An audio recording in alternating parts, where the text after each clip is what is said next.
Hello there, and thank you for stopping by. I'm Dr. Carmen McGuinness, and today I'm going to talk about how narcissists and the women who love them are made. Before I dive in too far, I want to ask in advance that the viewer forgive me for using the example of the male narcissist and the female victim. There are, of course, many sad tales of the reverse scenario.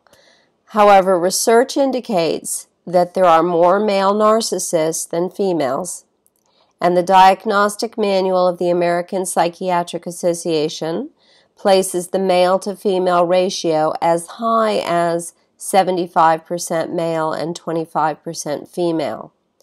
So I'm going with the male example for the purposes of this video. Again, I hope you will forgive me.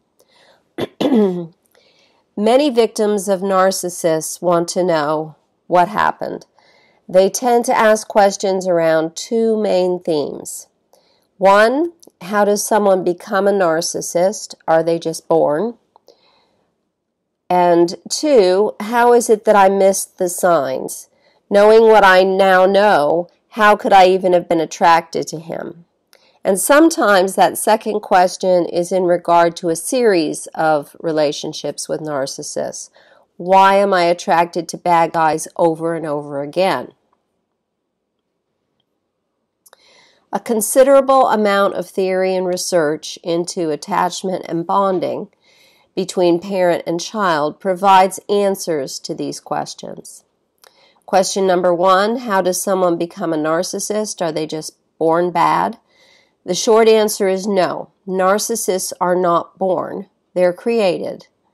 The behaviors that present from someone with narcissistic personality disorder arise out of underlying insecurities resulting from an insecure, avoidant attachment to the primary caregiver, usually the mother. And the short answer to the second question, why are some women attracted to narcissists, is that those most susceptible to narcissists tend to have an insecure, anxious attachment style. Now, that was all a very big mouthful. So I'll explain both avoidant and anxious insecure attachment styles and how they occur in more detail. Let me start by saying that neither is healthy. While insecure or avoidant anxious or avoidant, are both insecure attachments as compared to a secure attachment, which is optimal.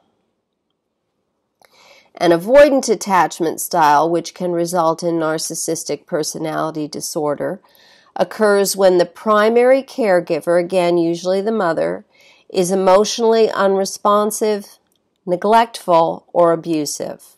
And I say or, so that's unresponsive or neglectful or abusive. It's important to understand that emotional unresponsiveness may not be intentional. Many loving parents are faced with irresolvable conflicts of life, circumstances which are fatally distracting to the bonding process during infancy. And of course, some are neglectful, putting themselves before their children, and then there are some parents who are sadly, just plain abusive. Whatever the cause, when a child is not cared for, not adored unconditionally, he fails to develop empathy and instead learns to care only for himself. In childhood, we may see him as self-sufficient, professing not to need help with the many things that children of course need help with. But in reality, this child is only trying to prove to himself that he can survive in a world where no one else cares for him. In adulthood, he holds a deep insecurity, longing for the love he either never had or perceives he never had. The only resolution to his dilemma lies in the conclusion that he must have been unlovable. But this is far from what the world sees. Instead of insecurity, the avoidant adult projects a self-satisfied, overly confident image, a man who has it all under control, including the women in his life. When taken to an extreme, he would score well within the narcissistic personality disorder profile. He may be overtly controlling, passive-aggressive, or both. It's as if his early disappointment colors all of his relationship choices. He can't love and he can't trust. And the person he loves and trusts the least is himself. But he hides it very well. And as long as the woman in his life is blind to it, or pretends to be, he'll keep her around. He may test her until she's exhausted, making her prove over and over again that she loves him. He may cheat on her, and he cannot love her. But he'll stick around as long as she appears to believe the facade and continues to pass his many tests. Now, I'm not going to go into the great detail and warning regarding how toxic a relationship with a narcissist can be, that maybe I should, but there's quite a lot of information about this on the internet already. And I don't want this particular video to get too long. So suffice it to say, a relationship with a narcissist is terribly, terribly painful. It can be very difficult to end. And if you're viewing this, you probably already know this. So I'll move on to the second question. Why did I fall in love with a narcissist? Or why do I keep falling in love with narcissists? This is certainly not true in every case, but often we find that those with an insecure, anxious attachment style are more likely to be drawn to the narcissist. It's as if these two sad, insecure souls who took two different paths in the same loveless childhood are fatally attracted to one another in adulthood. Neither managed to get the attention and care they needed in childhood. The avoidant decided somewhere along the line that he didn't need or want it anyway.